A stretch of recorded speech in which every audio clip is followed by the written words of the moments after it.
بسم الله إن الحمد لله نحمده ونستعينه ونستغفره ونعوذ بالله من شرور أنفسنا ومن سيئات أعمالنا من يهد الله فلا مضل له ومن يضلل فلا هادي له وأشهد أن لا إله إلا الله وحده لا شريك له وأشهد أن محمدا عبده ورسوله أما بعد فإن خير الحديث كتاب الله وخير الهدي هدي محمد صلى الله عليه وسلم وشر الأمور محدثاتها وكل محدثة بدعة وكل بدعة ضلالة وكل ضلالة في النار আসসালামু আলাইকুম ওয়া রাহমাতুল্লাহি ওয়া বারাকাতুহু। আমরা গতদিন ইন্ট্রোডাকশন দিছিলাম। একটা নতুন বই ধরে আমরা পড়তেছি। বইটার নামটা সংক্ষিপ্তভাবে বলতে গেলে আমরা যে করছি, আমরা যে টপিকের শিরোনাম দিছি সেটাই হয় রোগ এবং নিরাময়। আদ-দাউ ওয়াদ-দাওয়াউ অথবা আদ-দা ওয়াদ-দাওয়া। দুইভাবে বলা যায়। প্রথম এটার মানে হচ্ছে রোগ আর দ্বিতীয়টার মানে হচ্ছে ঔষধ বা মেডিসিন বা নিরাময় বা শিফা। সবকটাই হয়। বইটার নাম এটা ছিল না শুরুতে। এই কাজটা অন্য নামে প্রথমে প্রকাশিত হয়, পরে এই নামটা অ্যাডাপ্টেড হয় এবং এই নামটা আপনার এখন এখন এই নামে প্রকাশিত আর কি। এছাড়া আমরা বলছিলাম যে এই বইটা এই বছরই প্রথম ইংলিশ এডিশনটা এই বছরই ছাপা হয়েছে সৌদি আরব সৌদি আরবের এই যে ইন্টারন্যাশনাল ইসলামিক পাবলিশিং হাউস সেটা থেকে ট্রান্সলেশনটা এই বছরই ছাপা হয়েছে। যাই হোক, আমরা গতদিন যেখানে শেষ করছিলাম তারপর থেকে শুরু করবো। গতদিন আমরা একটু করে আপনার আহ অনেকটা ইন্ট্রোডাকশনের মতোই আমরা পড়তেছিলাম। শুরুটা বইয়ে একটা প্রশ্ন ছিল, সেটার উত্তরে উনি কি বলছেন সেটা হাফিজ ইবনুল কাইম তার তার লেখা বই। তো আমরা গতদিন যেখানে শেষ করছিলাম তারপরে আজকে শুরু করবো ইনশাআল্লাহ। আমরা শেষ করছিলাম যেখানে, সেটা ছিল এরকম যে আয়াত সমূহ, দোয়া অথবা জিকির, যেগুলোর মাধ্যমে আমরা ট্রিটমেন্ট চাই, রোগের নিরাময় চাই, সেটা ফিজিক্যাল হোক আত্মিক হোক, সেগুলো বলতেছিলেন যে beneficial and curative in and of themselves. সেগুলো তো উপকারী এবং সেগুলো নিরাময়, রোগ নিরাময় করার গুণ, নিজস্ব গুণ আছে তাদের ভিতরে। সেই সমস্ত দোয়া, সেই সমস্ত আয়াত, সেই সমস্ত জিকের আজকার যেগুলো আছে।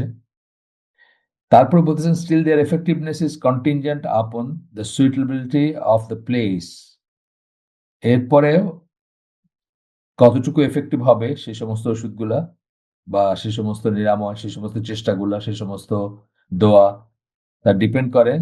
সেটা কন্টিনজেন্ট মানে শর্ত সাপেক্ষ, শর্ত সাপেক্ষ জিনিস বা শর্ত সাপেক্ষে। কি শর্ত? সুইটেবিলিটি অফ দ্য প্লেস, কোথায় এই আহ, ওষুধটা বা এই দোয়াটা প্রয়োগ করা হচ্ছে, অ্যাজ ওয়েল এজ দ্য ডুয়ার স্ট্রেংথ অ্যান্ড জিল, এবং যিনি সেই দোয়া করতেছেন অথবা সেই রুকিয়া করতেছেন তারও স্ট্রেংথ বা জিল, দুটা বললেন, তার শক্তি বা তার সিনসিয়ারিটি, এগুলোর উপর ডিপেন্ড করবে। Cure is delayed due to the ডুয়ার্স ineffectiveness or the places unsuitability. একটা বললেন যে যিনি দোয়াটা করতেছেন অথবা যিনি রুকিয়া করতেছেন তার ইনএফেক্টিভনেস থাকতে পারে। তিনি যদি এটাতে বিশ্বাস না করেন, তিনি যদি পাপ কর্মে লিপ্ত থাকেন, তিনি যদি আহ আমি একজনের কাছে শুনছি যে উনি উনি মারা গেছেন। ওনার কথা আমি ডিরেক্টলি ওনার মুখ থেকে শুনি নাই। যতদূর আমি জানি উনি মারা গেছেন। রুকিয়া করতেন, টাঙ্গাইলে বাড়ি ছিল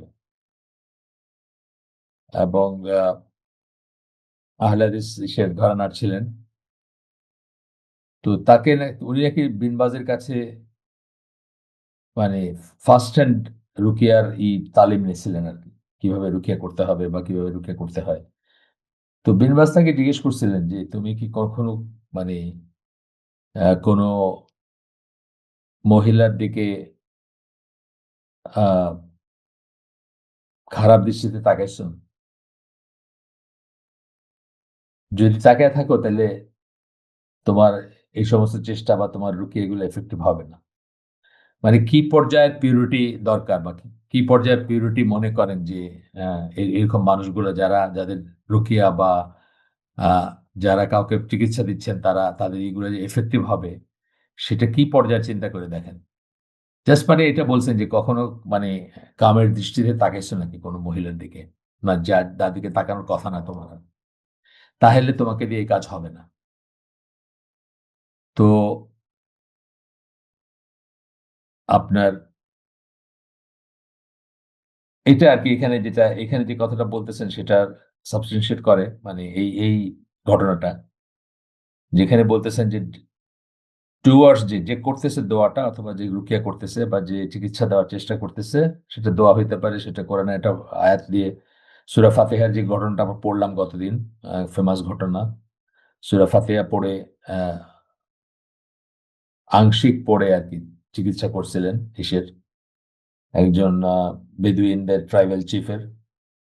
তো সেই ঘটনাটা যেমন মানে আমরা দেখলাম যে কি সাংঘাতিক এফেক্টিভ শুধু সূরা ফাতিহা, কিন্তু সেটা ডিপেন্ড করবে যিনি করতেছেন দোয়াটা বা যিনি আমরা দেখবো পরে আরো ডিটেলস আছে এটা, এবং কোথায় করতেছেন।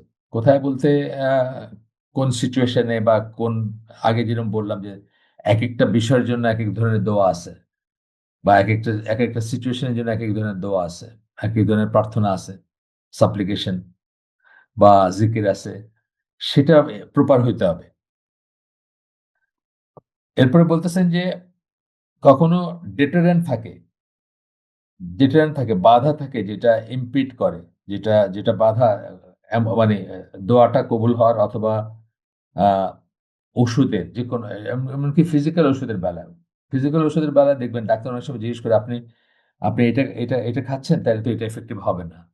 অথবা যারা করেন আপনার এই যে যারা অ্যান্টিবায়োটিক নেন, বা খুব স্ট্রং অ্যান্টিবায়োটিক নিচ্ছেন বা নিচ্ছেন কখনো বা নিচ্ছেন, তখন আরেকটা ওষুধ দিতে গিয়ে ডাক্তার বলে যে ও না, আপনার উপর তো এটা কাজ করবে না, বা আপনার তো এটা কাজ করে না, তাহলে চেঞ্জ করে দিয়ে তারটা অ্যান্টিবায়োটিক দেন, বা এই ধরনের, এটা ফিজিক্যাল মেডিসিনের বেলায় বলতেছেন। তো এখানে তাই বলতেছেন যে আহ, আপনার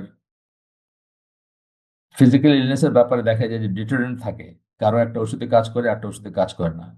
একইভাবে ফিজিক্যাল মেডিসিন ছাড়াও এই দোয়াগুলোর ব্যাপারেও অনেক সময় দেখা যায় যে যার উপর করা হচ্ছে, বা আহ, যিনি করতেছেন দোয়া, তার ডিটারেন্ট থাকে, তার নানা রকমের ডিটারেন্ট থাকে, যে জন্য হয়তো তার এই যে পাপ কাজ, যেটা বললাম, পাপে লিপ্ত থাকলে বা এই ধরনের ব্যাপার থাকলে এই দোয়াটা কাজে, বা তার সন্দেহ থাকলে, অথবা ওনার যদি মানে ধৈর্য যদি না থাকে, উনি যদি অলরেডি ইম্পেশেন্ট হয়ে যান, দেখবো পরে এগুলো সব আসে, যে ডিটারেন্ট থাকলে তখন some strong deterrent getting in the way of its effectiveness, তখন দেখা যায় যে আহ, এই ওষুধগুলো কাজে লাগতেছে না। সেটা ফিজিক্যাল মেডিসিনের বেলায় যেরকম, তেমনি জিকের, আসকার, রুকিয়া এইসবের বেলায় একই ব্যাপার। তারপর বলতেছেন যে যখন একটা শরীর মেডিসিন একসেপ্ট করে, অর্থাৎ ডিটারেন্ট নাই কোনো, এর আহ, বিপরীত কোনো বৈশিষ্ট্যের কোনো ওষুধ খাচ্ছেন না, দেখবেন ডাক্তার অনেক সময় জিজ্ঞেস করেন, মানে ভালো ডাক্তাররা কিন্তু জিজ্ঞেস করবেন, একদম ছোট ছোট ছোট ছোট জিনিসগুলো জিজ্ঞেস করবেন যে আহ, তাহলে এটা, যেমন একটা উদাহরণ দেই আমি, যে অ্যাসপিরিন অ্যাসপিরিন আপনার মহৌষধ বলতে পারেন, অনেক রোগের মহৌষধ, অনেক রোগ, এবং অ্যাসপিরিন কিভাবে কাজ করে এখন পর্যন্ত মানে নিশ্চিত না, যারা সায়েন্টিস্টরা নিশ্চিত না যে অ্যাসপিরিন কিভাবে এবং কেন কাজ করে, কিন্তু অনেক রোগের মহৌষধ। এই অ্যাসপিরিন কিন্তু আহ, যাদের আলসার আছে, তারা যদি, এখানে ডাক্তার কেউ থাকলে জানেন নিশ্চয়ই, যে যাদের আলসার আছে তারা কিন্তু অ্যাসপিরিন খাইলে তাদের পারফোরেশন, মানে স্টমাক ফুটা হয়ে যেতে পারে, এবং তারা মারা যেতে পারেন সেটা থেকে। এই যেমন একটা উদাহরণ, যে একজন ডাক্তার, ভালো ডাক্তার জিজ্ঞেস করবেন, এবং যদি এটা থাকে তাহলে এই ওষুধটা দিবেন না, অন্য কোনো ওষুধ দিবেন, এরকম ব্যাপারগুলো আর কি। তো যাই হোক, এরপরে বলতেছেন যে যদি একসেপ্ট করে বডি, অর্থাৎ কোনো ডিটারেন্ট নাই, কোনো অসুবিধা নাই, কোনো উল্টা কোনো ড্রাগ, এটাকে রেজিস্ট করে মতো কোনো ড্রাগ বা কোনো ওষুধ নাই, খাচ্ছেন না উনি বা নিচ্ছেন না, তাহলে কি হয়, আহ, এটা শরীরের জন্য উপকারে আসে। Proportion to how well the body accepts it. Proportion মানে যত ভালোভাবে একসেপ্ট করবে, অর্থাৎ ধরেন একজন মানুষ কোনোদিন অ্যান্টিবায়োটিক নেয় নাই, কোনোদিন অ্যান্টিবায়োটিক খায় না, বা কোনোদিন অ্যান্টিবায়োটিক ই করে না, ইমিউন হয়ে যায় না অ্যান্টিবায়োটিকের প্রতি, তার উপর যেভাবে এফেক্ট করবে সেই কথাটা বলতেছেন। প্রপোর্শনাল টু বডি কিভাবে একসেপ্ট করলো, তার মানে তার বডি ইজিলি একসেপ্ট করবে এবং তার উপর সেটা কার্যকর হবে। এই এই এই সেন্সটা আর কি যা আসে, জাস্ট আমি লেম্যান হিসাবে বলতেছি, আমি তো ডাক্তার না, তারপরেও। আহ তারপরে বলতেছেন যে অন্তরের ব্যাপারগুলো সিমিলার, দ্য স্পিরিচুয়াল মেডিসিনস রুকা অ্যান্ড তাওয়িদ বলতেছেন। রুকা তো রুকিয়া আমরা জানি যেটা, যে রুকা হচ্ছে রুকিয়ার প্লুরাল, এবং এটা হচ্ছে যেমন ধরেন কোন রকম একটা আহ, কোন একটা যে কিছু জোপে বা আহ কোন একটা কিছু যেটাকে আমরা ইসেকে মানে ইনক্যান্টেশনস বলি, কোন একটা কিছু মন্ত্র, মন্ত্র ঠিক কথাটা আমি বলতে চাই না, মন্ত্র কথাটা কাফেরদের বা হিন্দুদের টার্ম এটা, কিন্তু কিছু না কোনো কিছু জপা বা কোনো কিছু পড়া, কারণ আমরা দোয়া পড়ি, আয়াতুল কুরসি পড়ি বা এই ধরনের জিনিস পড়ি, সেগুলা রুকিয়া হচ্ছে সিঙ্গুলার, রুকা হচ্ছে প্লুরাল। আর আরেকটা বলছেন যেটা তাওয়িদ বললেন, যেটা সেটা হচ্ছে যে আউযু বিল্লাহ আমরা যেভাবে বলি, মানে কোনো কিছুর কাছ থেকে আপনারই মানে সেই সমস্ত আয়াত অথবা সেই সমস্ত জিকের যেগুলা দিয়ে আমরা রিফিউজ চাই আল্লাহর কাছে, যেমন ধরেন আহ, ফালাক নাসে আছে, হ্যাঁ, কুল আউযু বলে আমরা কি চাই, আল্লাহর কাছে প্রোটেকশন চাচ্ছি, আল্লাহর কাছে আশ্রয় চাচ্ছি, সেই জিনিসগুলোর কথা বলতেছেন। যে স্পিরিচুয়াল মেডিসিন বলতেছেন এগুলা, বা হার্টের মেডিসিন, অন্তরের অন্তরের রোগের বা অন্তরের রোগের চিকিৎসাও হয় সেগুলো দিয়ে। আর made with acceptance they are more effective at removing the illness.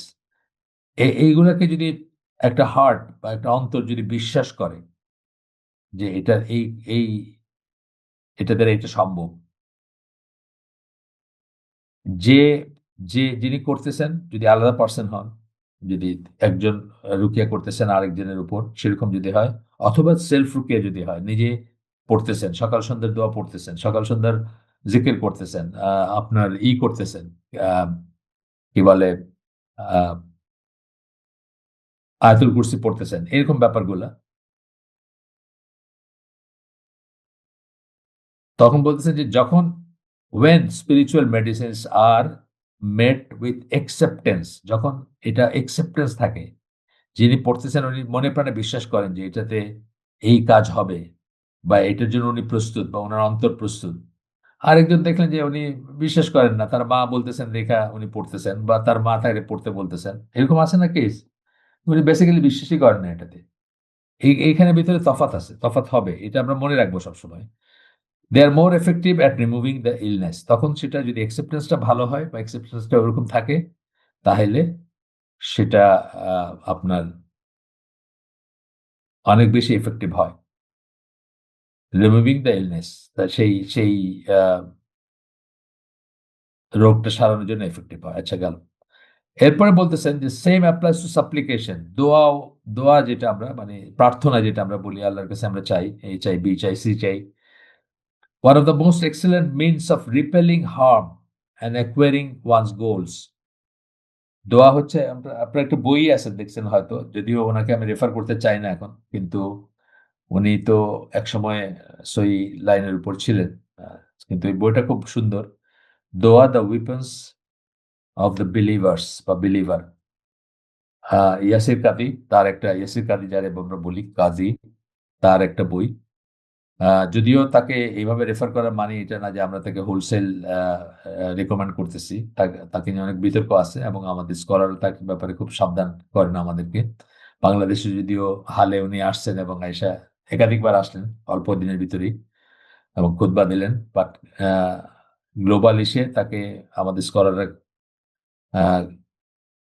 Asim আল হাকিম অথবা এই ধরনের আরো আরো অন্যান্য স্কলাররা তার সম্বন্ধে সাবধান বাণী উচ্চারণ করেন, তাকে অ্যাভয়েড করতে বলেন। তো বলতেছেন যে দোয়া হচ্ছে রিপেল করার এবং অ্যাকোয়ারিং ওয়ান্স গোলস, দুটো জিনিস বললেন। একটা হচ্ছে যে রিপেলিং হার্ম, আপনি ক্ষতি আটকানোর জন্য দোয়া চমৎকার একটা মাধ্যম, এবং অ্যাকোয়ারিং ওয়ান্স গোল, আপনার গোলস, আপনার আপনার যেটা চান আপনি সেটাও করার জন্য, মানে অসাধ্য সাধন হয় দোয়া, সোজা কথা। Its effect may sometimes be delayed due to a weakness in supplication. এটার এফেক্টটা ডিলেড হতে পারে, অথবা সেরকম এফেক্ট হয় না অনেক সময়। কেন? যখন সেই দোয়ার ভিতরে উইকনেস থাকে। It may be a supplication that আল্লাহ hates if it involves transgression. এটা এমন একটা দোয়া হইতে পারে যেটা আল্লাহ অপছন্দ করেন, যেহেতু এর ভিতরে সীমা লঙ্ঘন করা হয়। আপনি দোয়ার ভিতরে এমন একটা শব্দ বললেন, এমন কিছু কথা বললেন যেটা শিরক বা কুফর অথবা বিদআত, বা এমন একটা পদ্ধতি অবলম্বন করেন যেটা শিরক বা কুফর বা বিদআত, সেই ক্ষেত্রে কি হবে? সেই ক্ষেত্রে কি সেটা এফেক্টিভ হবে? হবে না। এটা বুঝতে হবে, দোয়ার ওয়ার্ড গুলাও খুব কেয়ারফুলি চুজ করতে হবে, ওয়ার্ডিং গুলা। এমন দেখেন এই যে আউল বাউল ফাউলরা একজনের নিয়ে চলতেছে না এখন, এর তো আসলে আহ, ইসলামী স্টেট হইলে, যদি সৌদি আরব হইতো বা এই ধরনের দেশ হইতো, তার হয়তো মৃত্যুদণ্ড হইতো, যে সমস্ত কথা সে বলছে। অথচ সে কিন্তু ভাববাদী, তার একটা ভাব যে তারা একটা, মানে অনেকেই মনে করে যে তারা আল্লাহর খুব কাছের মানুষ, আল্লাহ সম্বন্ধে তাদের খুবই স্ট্রং ইমোশন, তারা আল্লাহকে খুব অন্তর দিয়েই করে। অথচ কোনো কথার কোনো দলিল নাই, সে যেভাবে কথা বলতেছে। তো এই ধরনের ব্যাপার আর কি, যে আমাদের অনেক দোয়া আছে, যেটা ধরেন একটার কথা বলি, আমি আমার নিজের ফ্যামিলিতে ছিল এক সময়, যখন আমরা অনেক আগের কথা, আমার মেয়ে যখন একদম ছোট, বছর দুয়েক তিনেক এরকম, ওর ওর একবার জ্বর হয়ে খিঁচুনি হলো। তো তারপরে সেটা নিরাময়ের জন্য কি করলাম আমরা, আহ খতমে ইউনুস। খতমে ইউনুস মানে ১০০ লক্ষ বার লা ইলাহা ইল্লা আনতা সুবহানাকা ইন্নী কুনতু মিনাজ জালিমিন, এই দোয়াটা ১০০ লক্ষ বার পড়া হবে। বা এই জিকিরটা বা এই আজকার যাই বলেন, জিকির আজকার, এই এই ফর্মুলা আর কি, সোজা কথা, এটা ১০০ লক্ষ বার পড়া হবে। একা তো আর পড়া যায় না, কয়েকজনে মিলে শেয়ার করে আমরা পড়লাম। এখন এই যে প্রসেসটা, এই যে প্রসিডিওরটা, এটা কিন্তু বিদাত। এটা বিদাত, এটা ইনোভেশন, এটা আল্লাহ রসুল শিখায় যান নাই, বা এটা দিনে নাই, এটা কোনো দলিল নাই। এটাই কিন্তু একটা ট্রান্সগ্রেশন। এই যে বললেন যে সীমা লঙ্ঘন করা, এটা কিন্তু একটা সীমা লঙ্ঘন করা। অথচ আমি খুব ইখলাস সহকারে পড়তেছি, আমি বিশ্বাস করতেছি যে এটা ঠিক আছে, আমি মানে এটার অর্থটা আমি জানি, কি বলতেছি আমি জানি, আমি আশা করতেছি এটা দিয়েই হবে। কিন্তু আমি যেহেতু একখানে সীমা লঙ্ঘন করছি, অর্থাৎ আমি এমন একটা পদ্ধতি অবলম্বন করছি যেটা সুন্নায় নাই, এবং যেটা পরিত্যাজ্য, যেটা মানে আল্লাহর কাছে সাংঘাতিক রকম অপছন্দনীয় একটা ব্যাপার, বা রসুলের কাছে অপছন্দনীয় ব্যাপার। আপনারা জানেন বিদায় সম্বন্ধে অনেক কথাবার্তা আছে। তো সেই জন্য কহিল কি এটার এফেক্টিভনেস চলে যাবে। আপনি আশা করতেছেন যে এটা এরকম হওয়া উচিত, কিন্তু আসলে হবে না। তো এটা বলতেছেন যে ডিলে মেবি, আরো বলতেছেন যে ডিলে, এই যে কোন একটা আহ, দোয়া করতেছেন আল্লাহর কাছে, সেটা যেটাই হোক, যেরকমই হোক, রোগের হোক, অথবা আপনি অনিষ্ট অন্যরকম জাদুটোনা এসব থেকে বাঁচার জন্য, বা যে কোনো কিছুর জন্য আপনি দোয়া করতেছেন, কিন্তু সেটা কবুল হইতে ডিলে হইতে পারে due to the heart being weak, inattentive to Allah, or distracted while supplicating। তিনটা কথা বললেন, অত্যন্ত তিনটা কথাই খুবই খেয়াল করে শোনার কথা। প্রথমটা বললেন যে দুর্বল হৃদয়, মানে কনভিকশন নাই, পুরোপুরি বিশ্বাস করে না, আচ্ছা হইলে হইতে পারে। ইনঅ্যাটেন্টিভ টু আল্লাহ, মনোযোগ নাই। আমরা সালাতের কথাই ধরি, সালাত তো আসলে, সালাতের একটা মিনিং হচ্ছে প্রার্থনা, জানেন তো, দোয়া। এবং সালাত হচ্ছে সাবরি ওয়াস সালাত, আল্লাহ বলছেন, আমরা পড়ে আসছি আগে, আর অন্যান্য ওই যে ধৈর্য সম্বন্ধে আমাদের যে হালাকাগুলো হইলো কয়েকদিন আগে, ওখানে আমরা কি পড়ছি যে ধৈর্যের মাধ্যমে এবং সালাতের মাধ্যমে আপনি আল্লাহর কাছে সাহায্য চাবেন, আল্লাহর সাহায্য চাবেন, আল্লাহর কাছে সাহায্য চাবেন। এখন আপনার যদি দুইটার একটা না থাকে, সবর না থাকে, অথবা সালাতে যদি আপনার মনোযোগ না থাকে, আপনি দাঁড়াইছেন ঠিক আছে সালাতে, ইমাম সাহেব পড়তেছেন, ফজরের সালাতে দাঁড়াইছেন, ফর এক্সাম্পল ইমাম সাহেব পড়তেছেন কিরাত, সালাত শেষ হয়ে গেল, আপনি মনেও করতে পারতেছেন না যে ইমাম সাহেব আসলে কি পড়ছেন, তার কারণ আপনি ওই সময় অন্য জাগতিক চিন্তায় ব্যস্ত বা অন্য কিছুতে ব্যস্ত আপনি। তো এইরকম অবস্থায় কি হবে? এরকম অবস্থায় আপনি এটাই বলতেছেন, ইনঅ্যাটেন্টিভনেস টু আল্লাহ, আপনি আল্লাহর সামনে দাঁড়াইছেন কিন্তু আপনার মনটা এখানে নাই। অর ডিস্ট্রাক্টেড ওয়াইল সাপ্লিকেটিং, অথবা আপনি ডিস্ট্রাক্টেড, আপনার অন্য চিন্তা ভাবনা আসতেছে, যখন আপনি দোয়া করতেছেন আপনার মাথায় অন্য কিছু রয়েছে। তো এগুলা হলে কি হবে? এগুলা হলে আপনার তো দোয়াটা সেভাবে কবুল হবে না, বা অনেক ডিলে হইতে পারে, বা এট অল কবুল নাও হইতে পারে। The problem could be also due to an impediment blocking the supplication, like having consumed something unlawful or committed oppression. বলতেছে যে দোয়া কবুল না হওয়ার আরেকটা ব্যাপার হইতে পারে যে কোনো একটা বাধা আছে দোয়া কবুল হওয়ার পক্ষে বা জন্য বা পথে একটা বাধা আছে। সেটা কি হইতে পারে? কনজিউম সামথিং আনলফুল, যেমন ধরেন আপনি মাদক এর উপর আছেন, আপনি নেশার উপর আছেন, অথবা আপনি হারাম খাইছেন। ঠিক আছে? অর কমিটেড অপারেশন, অথবা আপনি জালিম, আপনি কাউকে জুলুম করতেছেন, আপনার আন্ডারে কাউকে, বা আপনি আপনি কাউকে জুলুম করতেছেন, কারো সম্পদ আত্মসাৎ করতেছেন, বা তার এগেনস্টে কেস করছেন, তাকে ঘুরাইতেছেন, আপনি ইচ্ছা করে তাকে হয়রানি করতেছেন, এগুলো সবই জুলুম। তো এগুলো যদি জুলুমের উপর যদি আপনি থাকেন, তাহলে আপনার দোয়া কবুল হবে না। আপনি যদি হালাল না খেয়ে হারাম খান বা হারামের উপর থাকেন, কনজিউম সামথিং আনলফুল, উনি আর এখানে ডিফাইন করেন নাই, পরে আসবে। এরপরে আবু হুরায়রা রাদিয়াল্লাহু আনহুর হাদিস আসতেছে, রাসূল সাল্লাল্লাহু বলেন, এটা হচ্ছে আপনার আমি একটু দেখি, আল হাকিম, তিরমিজি, ইবন হিব্বান সহ আরো অন্যান্য ইসের আলবানির মতো সহিহ হাদিস। এখানে বলতেছেন, রাসূল সাল্লাল্লাহু আলাইহি ওয়াসাল্লাম বলতেছেন, সাপ্লিকেট টু আল্লাহ while you are certain of the response, আল্লাহর কাছে দোয়া করো, দোয়া করো যখন তুমি নিশ্চিত যে এটা আনসার্ড হবে। এই কনভিকশনটা থাকতে হবে, ভিতরে এটা থাকতে হবে যে আমার দোয়া ইনশাল্লাহ কবুল হবে।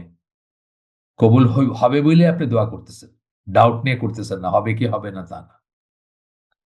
নো দ্যাট আল্লাহ does not accept the supplication of a heedless distracted heart, যে হার্টটা ডিস্ট্রাক্টেড, অমনোযোগী, যার মনোযোগ নাই, যে কনসেন্ট্রেট করতে পারতেছে না দোয়ায়, সেটা আল্লাহ একসেপ্ট করেন না। নো দ্যাট আল্লাহ does not accept the supplication of a heedless distracted heart. তাহলে আমরা কি দেখলাম? যে দোয়ার সময়টা আমরা বেছে নিব এমন একটা সময় যখন আমরা কনসেন্ট্রেট করতে পারতেছি, আমরা বিশ্বাস করতেছি, আমরা আশা করতেছি এটা রেসপন্ডেড হবে, সেভাবে আমরা দোয়া করব। এরপরে বলতেছেন, সাপ্লিকেশন is an effective medicine that removes the disease. দোয়া হচ্ছে অসুখ সারানোর একটা ইম্পর্ট্যান্ট মেডিসিন বা এফেক্টিভ মেডিসিন দোয়া। তার মানে এটা না যে আপনি ওষুধ খাবেন না। কয়েকদিন আগে আমাদের এক বোন জিজ্ঞেস করতেছেন, আমি বলছি বোধহয় যে ওনার কানে একটু সমস্যা আছে, ডাক্তারের কাছে গেলে কান দেখাইতে হবে, খুলতে হবে। এই জন্য উনি বলতেছেন যে না, ডাক্তারের কাছে যাবোই না, শুধু দোয়া করবো ইনশাল্লাহ। না, এখানে ব্যাপারটা ঠিক এত সিম্পল না। Tie your camel and rely on God, একটা কথা আমরা বলি না? সুন্নাহ, ওষুধ করানো, ডাক্তার দেখানো, বা যে মিনস গুলা দিচ্ছেন আল্লাহ, যে মেডিসিন গুলো আল্লাহ দিচ্ছেন, এগুলা ইউজ করা, বা এগুলা মানে ফিজিক্যাল মেডিসিনের কথা আমি বলতেছি, সেগুলাও ব্যবহার করা বা সেগুলা নেওয়াও কিন্তু সুন্নাহ। সেগুলাও নিবেন, দোয়াও করবেন, আল্লাহর উপর নির্ভর করবেন, সব একসাথে করবেন। তবে ওই যেটা বললাম যে সেগুলা করতে গিয়ে কোনো বিদআত বা কোনো শিরকের ভিতর যুক্ত হবেন না। কোনো আছে না, মানে মেডিসিনের ভিতরে অনেক কুফরি আছে না? এই যে ওঝারা যেগুলো করে, এই বেদেনীরা যেগুলো করে, এগুলোর ভিতরে কুফর আছে, শিরক আছে। বলতেছে মেডিসিন, বলতেছে ওষুধ, বলতেছে এটা দিয়ে এটা হবে, কিন্তু আসলে এগুলোর ভিতরে অনেক অন্যরকম ব্যাপার-স্যাপার আছে। সেগুলোতে যাবেন না ইনশাআল্লাহ। কিন্তু সুন্নাহ যেটা অ্যালাউ করে, আল্লাহ যেটা অ্যালাউ করেন, যে সমস্ত মেডিসিন গুলাতে কোনো ওই ধরনের ফ্যাক্টর নাই, সে সমস্ত ওষুধও নিবেন, দোয়াও করবেন। তো বলতেছেন যে a heart that is heedless of আল্লাহ ক্যান নালিফাই ইটস স্ট্রেংথ, যেটা আল্লাহ সম্বন্ধে অসচেতন, যে আল্লাহ সম্বন্ধে অসচেতন বা হিডলেস, আল্লাহ যে সমস্ত ডুজ অ্যান্ড ডু নটস বলছেন এগুলো সে কেয়ার করে না, সেটা সেটা নালিফাই করে দিতে পারে দোয়ার স্ট্রেংথ, দোয়ার যে এফেক্টিভনেস। যেমন সূরা ফাতিহার কথা যেটা বললাম, যে ঘটনাটা আমরা পড়ে আসলাম, যে বিচ্ছু কামড় দিছে বা কিছু বিষাক্ত কিছু কামড় দিছে, এবং শুধু সূরা ফাতিহা পড়ে লালাটা মেখে দিছে জায়গার উপর, বাস ঠিক হয়ে গেছে। সূরা ফাতিহা পড়ে ফু দিয়ে বা ওই অবস্থায় লালাটা মাইখে দিচ্ছেন পড়তে পড়তে, ব্যাস ঠিক হয়ে গেছে। তো এটা এটা বলতেছেন যে হিডলেস, যদি আপনি হিডলেস হন, আল্লাহ সম্বন্ধে আপনি যদি অসচেতন হন, বেখেয়াল হন, ডু অ্যান্ড ডোনার্স গুলো যদি পাত্তা না দেন, না মানেন, না শোনেন, না বোঝেন, তাহলে আপনার দোয়ার স্ট্রেংথটা কমে যেতে পারে, বা নালিফাই, নালিফাই মানে একদম একদম নষ্ট হয়ে যেতে পারে, মোটেই হয়তো কোনো কাজে লাগলো না দোয়াটা। Likewise, consuming what is forbidden negates the strength and or weakens it. Either আপনি হারাম কিছু কনজিউম করে থাকেন, নিষিদ্ধ কিছু কনজিউম করে থাকেন, সেটা ভ্যারিয়াস ব্যাপার হইতে পারে।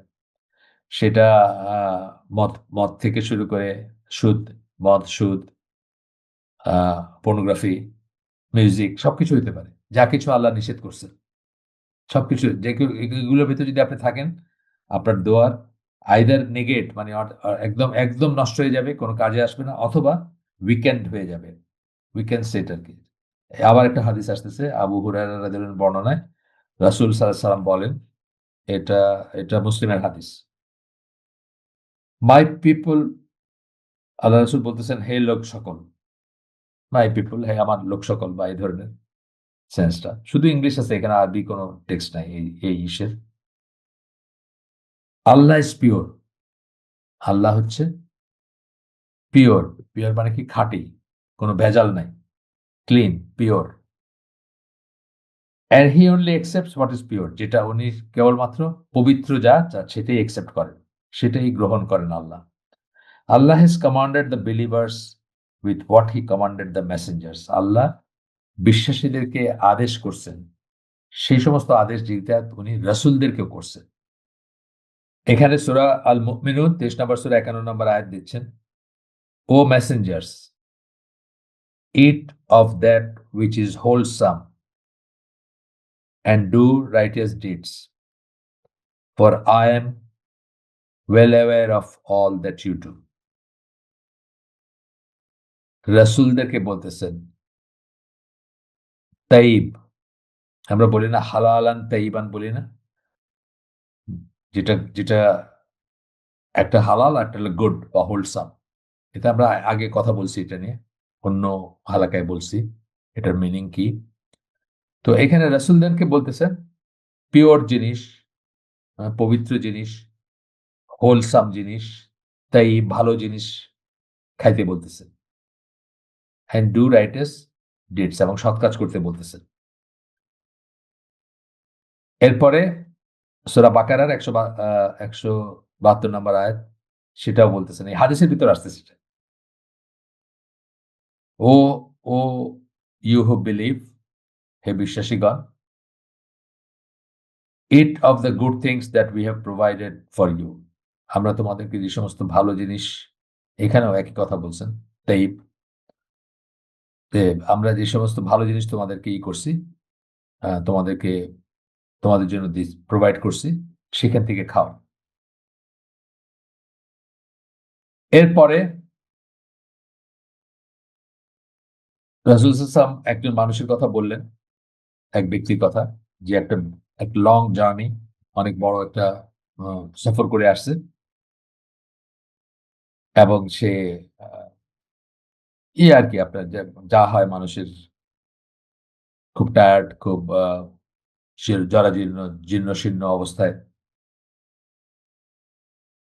অগোছালো অবস্থায়, যেটা হয়, আপনার কাপড় নোংরা হয়ে যায়, কাপড়ের ভাঁজ চলে গেছে, আপনার মাথায় বা শরীরে ধুলার বালুর চিহ্ন আছে, ইত্যাদি আর কি।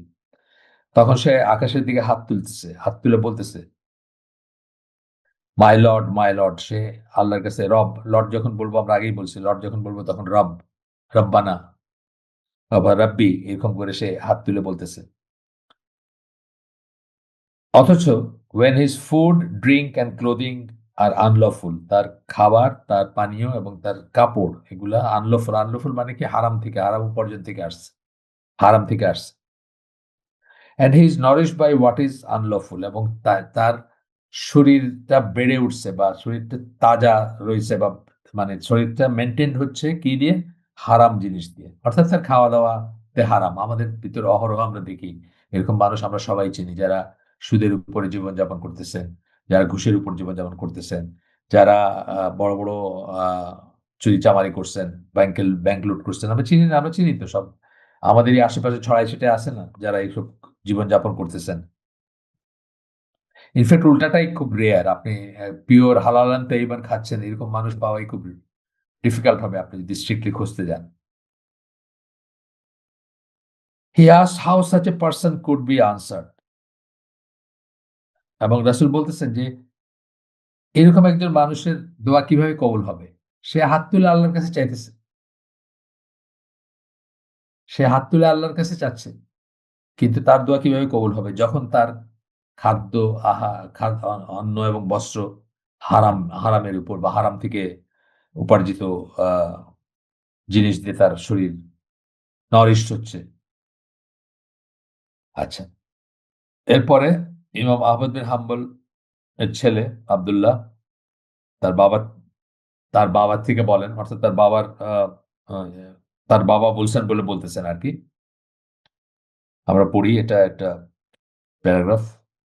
When children of Israel were plagued with affliction, বনী ইসরাইল যখন ফিতনা বা তাদের উপর ক্যালামিটি নেমে আসছে, they went out together to supplicate, তারা একসাথে দোয়া করতে গেছে। আমরা যেরকম ইস্তেস্কার নামাজ পড়ি না? মনে করেন, বা অন্যান্য বিপদ-আপদে আ আ কংগ্রিগেশনে দোয়া করি, দোয়া করতে পারেন আপনি, সেরকম ব্যাপার আরকি। আল্লাহ revealed to his prophet to inform them, আল্লাহ তখন তার নবীর কাছে, বনী ইসরাইলের নবীর কাছে আ ওয়াহী নাজিল করলেন তাদেরকে ইনফর্ম করার জন্য, তাদেরকে জানানোর জন্য। কি ব্যাপার? কি জানানোর জন্য? "You come out to the desert with impure bodies and raise towards me the hands you shed blood with." তোমরা অপবিত্র শরীরে আসছো মরুভূমিতে এবং হাত তুলছো আমার দিকে, আমার জন্য, মানে দোয়ার হাত তুলছো। ওই সমস্ত হাত তুলছো, ইউ শেড ব্লাড উইথ, যেগুলো দিয়ে তোমরা রক্তক্ষরণ করছো, অর্থাৎ যেগুলো দিয়ে তোমরা খুন খারাপি করছো।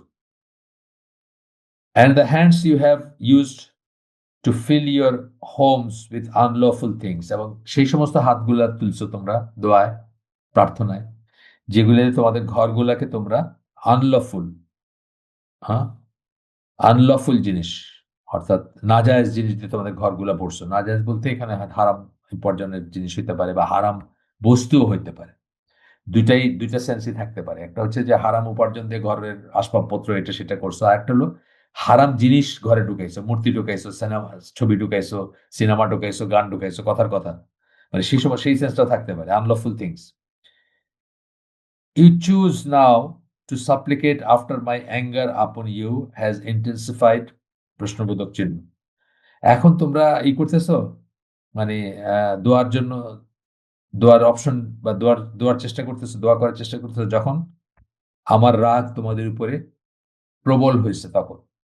এই সমস্ত করে আসতে দেখে প্রবল হয়েছে।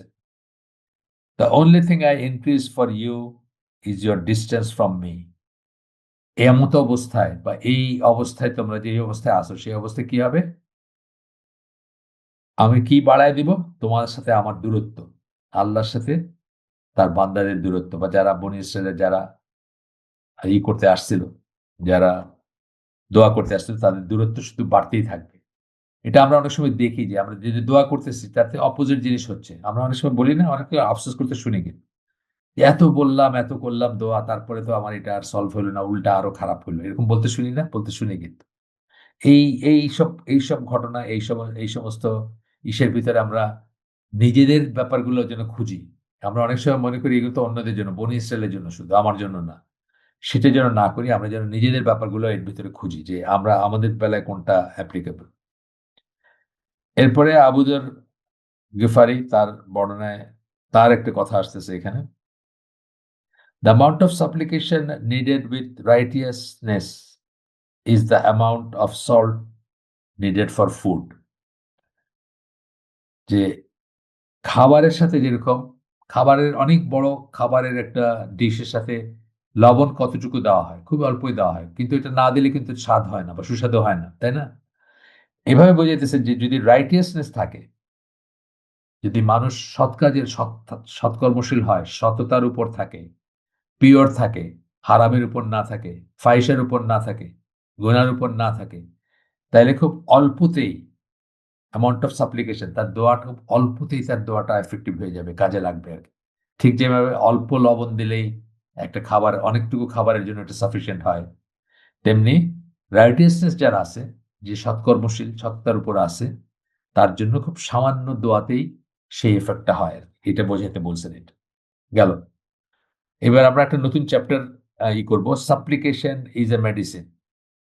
এটা আসলে অনেকটা ইন্ট্রোডাকশনের মতো ছিল, যদিও এখানে ইন্ট্রোডাকশন কথাটা লেখা নাই, কিন্তু এইটুকু যেটুকু পড়লাম আমরা, এটা একটা ইন্ট্রোডাকশনের মতো ছিল। এখন আমরা এই আহ, এক একটা হেডিং বা এক একটা শিরোনামে চ্যাপ্টারে যাব। এই চ্যাপ্টারের শিরোনাম হচ্ছে সাপ্লিকেশন ইজ এ মেডিসিন, অর্থাৎ দোয়া হচ্ছে একটা ঔষধ, সরাসরি ঔষধ যদি আমরা বলি। এখানে প্রথমেই বললেন যে, যে কথাটা আমরা বলে আসি, it is the believers weapon, এটা হচ্ছে আপনার বিশ্বাসীদের অস্ত্র। বিশ্বাসীদের ভিতর আরো আরো স্পেসিফিক্যালি যদি বলি, যে অসহায় মানুষ, যাদের আর কোনো উপায়ই নাই, সৈন্য সামর্থ্য নাই, টাকা পয়সা নাই, প্রতিপত্তি নাই, সমাজে ইম্পর্টেন্স নাই, হ্যাঁ, পলিটিক্যাল মাসল নাই, একেবারেই ডাউন টু মানুষ যারা, তাদের জন্য কিন্তু, বিশেষত তাদের জন্য, সবার জন্যই বিপদ, কিন্তু বিশেষত তাদের জন্য, মাজলুম যারা, তাদের জন্য দোয়া হচ্ছে একটা অস্ত্র। আলী বিন আবু তালিব, আলী বিন আবি তালিব, বা মানে এটা জাস্ট কেস সাইন, আপনারা জানেন যে আবু তালিব আবি হয়ে যাবে, যখন বিন বলছে আগে, যেহেতু আলী বিন আবি তালিব, উনি বলেন যে রাসূল সাল্লাল্লাহু আলাইহি ওয়াসাল্লাম বলেন, আহ, এটা অবশ্য এইটা এটা দুর্বল হাদিস, বাট এইটা হয়তো আপনার অর্থটা, অনেক সময় আমি বলছি যে দুর্বল হাদিস কিন্তু একদম ঝাড়ু দিয়ে আহ সাফ করে ফেলা হয় না সব সময়। যদি তার অর্থটা বা মতনটা বা এইটা ইসলামিক হয়, মানে ইসলামের অন্য নর্মস গুলোর সাথে পারফেক্টলি অ্যালাইন্ড হয়, তখন সেটাও অনেক সময় আপনার করা হয়, কি বলে, সেটা অনেক সময় উল্লেখ করা হয়। উনি বলেন সাপ্লিকেশন is the weapon of the believer. উনি বলেন যে রাসূল বলছেন সাপ্লিকেশন is the weapon of the believer. এই যে কথাগুলো, এই কথাগুলো কিন্তু ঠিক আছে, সেন্সটা ঠিক আছে, অর্থটা ঠিক আছে। হয়তো দেখলেন আপনি চেইনে কোনো একটা দুর্বলতা আছে, যে জন্য এটাকে উইক বলা হচ্ছে।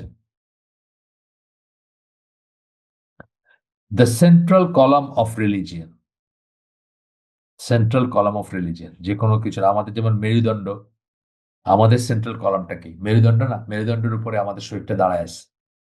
তো দিনের মেরুদণ্ড, এই সেন্সটা বলতে পারেন, central column of religion, and the light off the heavens and the earth, এবং আকাশসমূহ এবং পৃথিবীর নূর বা লাইট।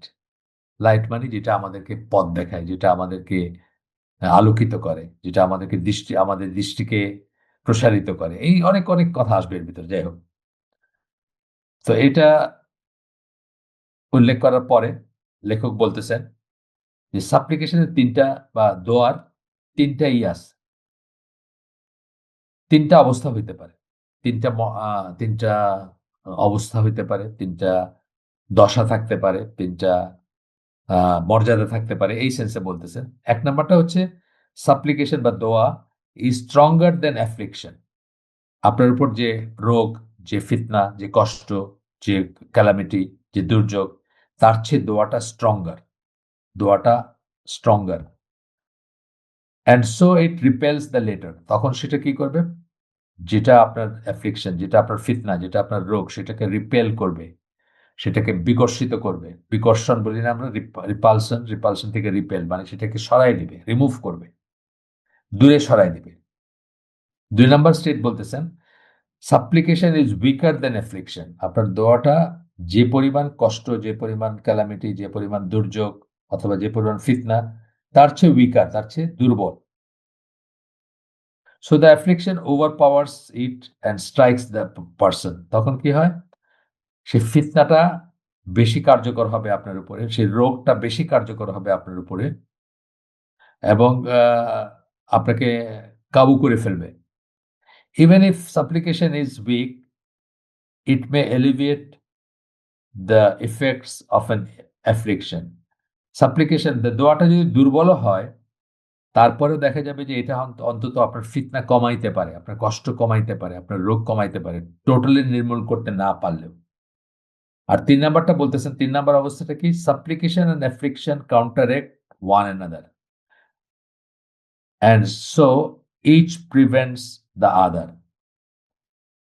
সাপ্লিকেশন দোয়া এবং যেটা ফিতনা বা যেটা আপনার কষ্ট বা যেটা দুর্যোগ, সেটা একটা আরেকটাকে কাউন্টারেক্ট করে এবং কোনো এফেক্ট থাকে না সেটা। তাহলে কি হয়? মানে একটা আরেকটার উপর কোনো এফেক্ট থাকে না বা কিছুই হয় না আরকি।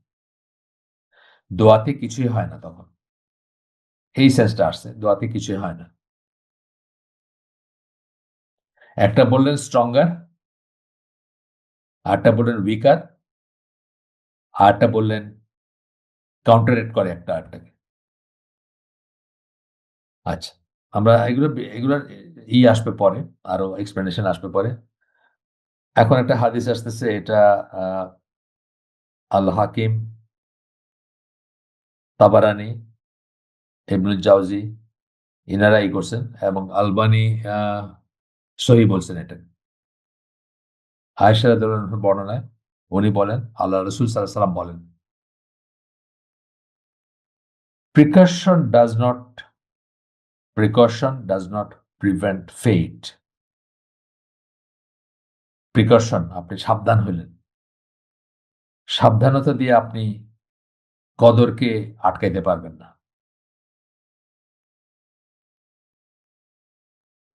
Supplication has benefits regarding what has descended and what has not. দোয়া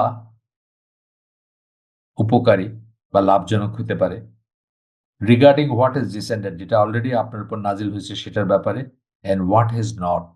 এই what has not বলতে কি বলতেছেন? এই যে বললাম যে ফেট যেটা, ফেটের কিছুটা আপনার জীবনে যেটা অলরেডি চলে আসছে, এটা তো আপনার উপর নাজিল হয়েছে অলরেডি। আপনি যাই হইছে আপনার জীবনের এই যাবৎ যা কিছু হইছে, যেটা পাস্ট হয়ে গেছে সেটা কিন্তু ফেট বা প্রিডেস্টিনেশন। কিন্তু যেটা এখনো আসে নাই বা যেটা আপনার বাকি আছে, বাকি জীবনটাতে যা আছে, সেটার উপরেও, সেটার ব্যাপারেও সাপ্লিকেশন বা দোয়া উপকারী বা লাভজনক। The affliction may descend and be met by the supplication. একটা ফিতনা হয়তো নাজিল হইতে পারে বা আসতে পারে আপনার উপরে, and be met by the supplication, এবং দোয়া সেটাকে কাউন্টার করতে পারে, সেটাকে রোধ করতে পারে। And they wrestle until the day of resurrection, এবং এই যে একটা ক্যালামিটি যেটা আপনার উপর, আপনার জন্য নির্ধারিত, যেটা আপনার কদরে ছিল বা কদরে আছে, সেটার সাথে বলতেছেন সাপ্লিকেশন দোয়ার রেসেল মানে কি? লড়াই চলবে কিয়ামত পর্যন্ত। তাহলে আমরা কি শিখলাম? যে দোয়াতে আপনার জন্য যেটা নির্ধারিত ছিল সেটা চেঞ্জ হইতে পারে। সেটা আপনি এভয়েড করতে পারেন। এই স্কলাররা বলবেন যে আপনি দোয়া করবেন এবং দোয়ার জন্য আপনার উপর প্রাথমিকভাবে যেটা নির্ধারিত ছিল সেটা আ থেকে আপনি রক্ষা পাবেন বা সেটাকে আপনি এভয়েড করবেন। এইটাও আপনার ফেট এর অংশ। সেটা আরেকটা ডিবেট বা আরেকটা ডিসকাশন। সেটা আমরা আজকে যাচ্ছি না সেটায়। মানে এই সবই আল্লাহ বলছেন না যে তোমরা ততক্ষণ পর্যন্ত ইচ্ছা করো না যতক্ষণ আল্লাহ ইচ্ছা না করেন। ২ টা সূরাতে আল্লাহ আ আ আম্পারার ২ টা সূরাতে আল্লাহ পার্টিকুলারলি এই কথাগুলো বলছেন। না, আম্পারার ২ টা না। একটা বোধহয় আম্পারার, একটা আম্পারার, একটা বাইরের। সূরা ইনসানে যতদূর মনে পড়ে এক জায়গায় বলছেন। আরেকটা বলছেন সূরা তাকবীর যেটা, সেটাতে যতদূর মনে পড়ে যে আপনি আপনি ইচ্ছাও করেন না যতক্ষণ আল্লাহ ইচ্ছা না করেন। ঠিক আছে? তো আপনি যে এই যে ইচ্ছা করলেন, আপনি আ দোয়া করলেন, এইটাও আপনার নির্ধারণের ভিতর আছে। এবং স্কলাররা বলবেন যে এই দোয়া এবং দোয়া করার জন্য তোমার এই ক্যালামিটিটা চলে যাবে বা তোমার হায়াত বৃদ্ধি পাবে বা এই যা কিছু, এই সব কিছুই আবার ওই তাকদীরের অংশ বা কদরের অংশ। হ্যাঁ, সেটা আলাদা আলাদা ডিসকাশন, কমপ্লিকেটেড একটু আলাদা ডিসকাশন। গেল এটা এই হাদিসটা। আমরা এই চ্যাপ্টারটা শেষ করে কয়টা বাজছে? হ্যাঁ, আচ্ছা, এই চ্যাপ্টারটা শেষ করে দেখবো আমরা। অল্প একটু আছে আর এই চ্যাপ্টারে। এই চ্যাপ্টারটার নাম কি বললাম? যে দোয়া হচ্ছে একটা মেডিসিন বা ঔষধ। আর আমরা প্রথমেই পড়লাম বিশ্বাসীদের জন্য অস্ত্র, উইপন। মোর সো মজলুম যারা, যারা ডাউন ট্রোডেন, যাদের কোনো সহায় নাই দুনিয়াতে, তাদের জন্য। এই জন্য বলি না আমরা যে মজলুম আর আল্লাহর ভিতরে, এটা আসবে পরে অবশ্য, মজলুম আর আল্লাহর ভিতরে কোনো থাকে না, মানে পর্দা থাকে না। মজলুম হাত তুললে সেটা অত্যাচারিত, যে সে যদি হাত তুলে তখন সেটা কবুল হয়ে যায়। সে কাফের হইল, কাফের হইল যদি সে আল্লাহর কাছে চায় বা আল্লাহর কাছে ফরিয়াদ করে, সেটাও কবুল হয় যদি সে অত্যাচারিত হয়। এই জন্য কাফের বইলে কাউকে অত্যাচার মানে মুসলিম সাম্রাজ্যে কাফের বইলে কাউকে অত্যাচার করা যাবে না, তাকে জুলুম করা যাবে না, তার জমি কেড়ে নেওয়া যাবে না, তার অনেক ব্যাপার আছে, এগুলো কিন্তু অনেক জানার ব্যাপার আছে আমাদের। যদিও সে কাফের, কিন্তু তারপরেও তার উপরে জুলুম করা যাবে না। আপনারা জানেন ইমাম বুখারী, বলছি বোধহয় আপনাদেরকে আগে বলছি কিনা জানি না, উনি কিন্তু নিজের মৃত্যুর দোয়া করছিলেন। উনি একটা ইসলামিক দেশে থাকতেন। তারপরে উনি দেখছিলেন যে এত জুলুমের ভিতরে লিপ্ত মুসলমানরা, উনি মোটামুটি নিশ্চিত ছিলেন যে আল্লাহর তরফ থেকে একটা মহা বিপদ আসন্ন। যে জন্য উনি আহ দোয়া করছিলেন যে এর আগে যেন তার মৃত্যু হয়, আর সেই আল্লাহর আযাব যেটা আসবে সেটার আগে। এটা এই জন্য যে আহ, মানে এরা মুসলিমই ছিল, কিন্তু তারা তাদের জুলুমের জন্য কিন্তু উনি বুঝছিলেন যে সামথিং ইজ কামিং, বা খুব বড় কিছু আসতেছে। আপনারা জানেন যে ওই বোখারা বা উজবেকিস্তান, বোখারা, সমরকন্দ, এগুলা মঙ্গলরা একদম কুচুকাটা কাটছিল ইসেদের, মুসলিমদের বা মানুষদের বা সিটিজেনদের। যাই হোক, আমরা এরপরে আসি একটা হাদিস, এটা ইবন ওমরের বর্ণনায়। এটা হচ্ছে হাকিম, তিরমিজি, আজ জাহাবি, আলবানির মতো সেই ও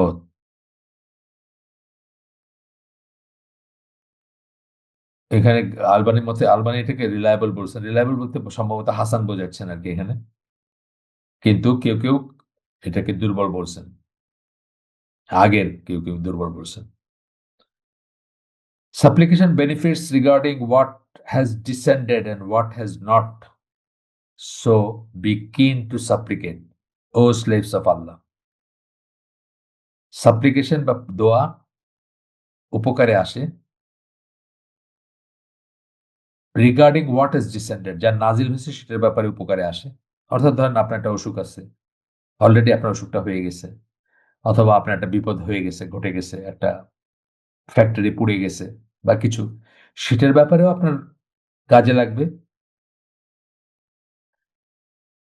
এবং হোয়াট হ্যাজ নট, এবং যেটা এখনো আসে নাই আপনার উপরে, সেখানেও সেটার ব্যাপারেও কাজে লাগবে। So be keen to supplicate, O slaves of Allah, হে আল্লাহর বান্দা, দোয়া করতে থাকো বা দোয়ার ব্যাপারে খুব কেয়ারফুল হও, বা দোয়া ইম্পর্টেন্স দিয়ে বা দোয়া আহ, উম, যত্ন করে দোয়া করো আর কি, সোজা কথা। এরপরে একটা হাদিস আসতেছে, এটাও আপনার হাকিম, ইবন আবি সাহেবা, ইবন মাজা, আহমদ, ইনাদের ইসে আসছে, এনাদের বর্ণনায় আসছে, যেখানে আল্লাহ রসুল বলেন, only supplication can deter one's fate. আপনার যেটা কদরের কোনো একটা খারাপ জিনিস যদি থাকে বা কোনো একটা বিপদ থাকে, কেবলমাত্র দোয়া সেটাকে ডেটার করতে পারে, মানে বিলম্বিত করতে পারে, আটকাইতে পারে, রহিত করতে পারে, এই সেন্সটা আসে। ডেটারেন্ট বলি না আমরা, মানে যেটা আপনাকে বিরত রাখবে বা আপনার ডিলে করবে বা রোধ করবে, এই সেন্সটা আসে। নিউক্লিয়ার ডেটারেন্ট কথাটা শুনছেন না? পাকিস্তানের যখন ইন্ডিয়ার এগেনস্টে পাকিস্তানের যখন হইলো নিউক্লিয়ার নিউক্লিয়ার বম বা অ্যাটমিক বম পাকিস্তান যখন বানাইলো বা নিউক্লিয়ার পাওয়ার হলো পাকিস্তান, এটা একটা ডেটারেন্ট হিসাবে কাজ করবে। মানে এটা ইন্ডিয়াকে ডেটার করবে, রোধ করবে, ইন্ডিয়া যেন কথায় কথায় পাকিস্তানের অ্যাটাক না করে, চোখ না রাঙায়, সেটার জন্য একটা হিসাবে কাজ করবে, ডেটারেন্ট হিসাবে কাজ করবে, এই সেন্সটা আসে। তো বলতেছেন যে অনলি সাপ্লিকেশন ক্যান ডেটার ওয়ান্স ফেট, ফেট বা তার কদর বা তার ভাগ্যে যে খারাপ কিছু যদি আসে বা খারাপ কিছু থেকে থাকে বা আসতেছে এরকম যদি হয়, শুধুমাত্র দোয়া সেটাকে রোধ করতে পারে বা বিলম্বিত করতে পারে। And only righteousness can increase once life span, এবং শুধু সৎকর্ম কারো হায়াত বাড়াইতে পারে।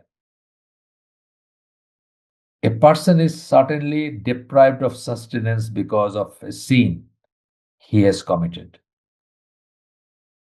আপনার রিজেক্ট কমে যেতে পারে, রিজেক্ট থেকে আপনি বঞ্চিত হইতে পারেন, because of a sin he has committed, যদি আপনি কোনো একটা গুনাহ করে থাকেন। তাহলে কি জানলাম আমরা? সৎকর্ম হায়াত বাড়ায়, রিজেক্ট বাড়ায়। হায়াত তো রিজেকের অংশ।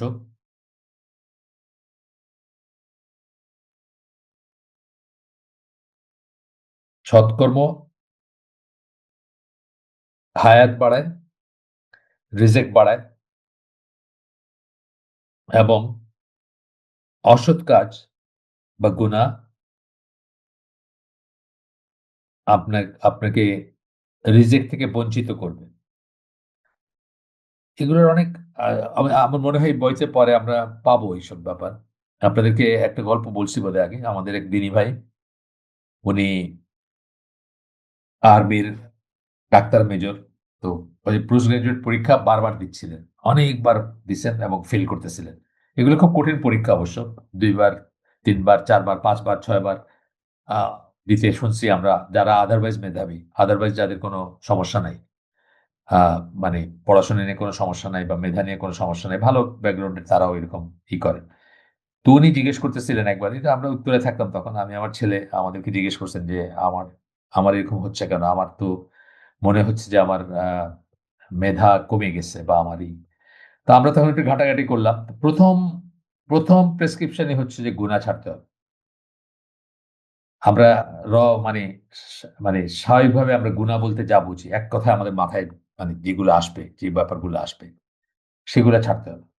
আমরা অনেক লাইটলি নেই আসলে এখন অনেক কিছু। যেমন ধরেন একটা সিনেমা দেখা, একটা নাটক দেখা, একটা পর্নোগ্রাফি, রাস্তায় একটা মেয়ের দিকে ২ বার ঘুরে তাকানো বা এই ধরনের ব্যাপারগুলো কিন্তু আমরা খুব লাইটলি নেই। এগুলো খুব গোনা মনেই করি না আমরা।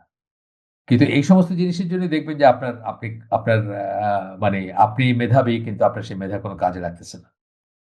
তো এটাও আমরা খেয়াল করব যে অ্যা গুনাহ ছাড়া কিন্তু একটা মানে প্রিকন্ডিশন দোয়া কবুল হওয়ার জন্য, অথবা আপনি যে রেজাল্টটা চাচ্ছেন কোনো একটা ইসে, আল্লাহর কাছে চেয়ে একটা রেজাল্ট চাচ্ছেন, ইনক্লুডিং ধরেন এই পরীক্ষার কথাও বলতেছি আমি, সেগুলো সবই আসতেছে এর ভিতরে। তো উনি জিজ্ঞেস করার পরে আমরা ঘাটাঘাটি করলাম, তখন অনেক আগের কথা, এটা ২০১০ এর আগের কথা। আমরা তখন উত্তরায় ছিলাম। তো আমরা দেখলাম যে ১ম রিকমেন্ডেশনই হচ্ছে গুনাহ ছাড়া। যখন আপনার পরীক্ষায় ভালো হচ্ছে না, মনে রাখতে পারতেছেন না, আগে অনেক বেশি ছিল, সহজে মুখস্থ হইতো, এখন হচ্ছে না, বা যেটা হওয়ার কথা আপনি ভাবতেছেন যে এটা তো আমি এরকম করলে আমার হয়ে যাবে, সেটা হচ্ছে না। তখন আপনার আসলে চিন্তা করা উচিত যে আপনি কোন গুনাহে লিপ্ত আছেন কিনা এবং সেই গুনাহ ছাড়া উচিত। সুবহানাকা আল্লাহুম্মা বিহামদিকা আশহাদু আল্লা ইলাহা ইল্লা আনতা আস্তাগফিরুকা ওয়া আতুবু ইলাইক। আমরা যে শুনলাম তার ভিতরে ভালো কিছু শুনে থাকলে সমস্ত প্রশংসা আল্লাহর, আলহামদুলিল্লাহ। খারাপ কিছু শুনে থাকলে সমস্ত ব্যর্থতা আমার এবং সেটা শয়তানের তরফ থেকে। আল্লাহ আমাদেরকে তৌফিক দিন যা ভালো শুনলাম তার উপর আমল করার। আসসালামু আলাইকুম ওয়া রাহমাতুল্লাহি ওয়া বারাকাতুহু।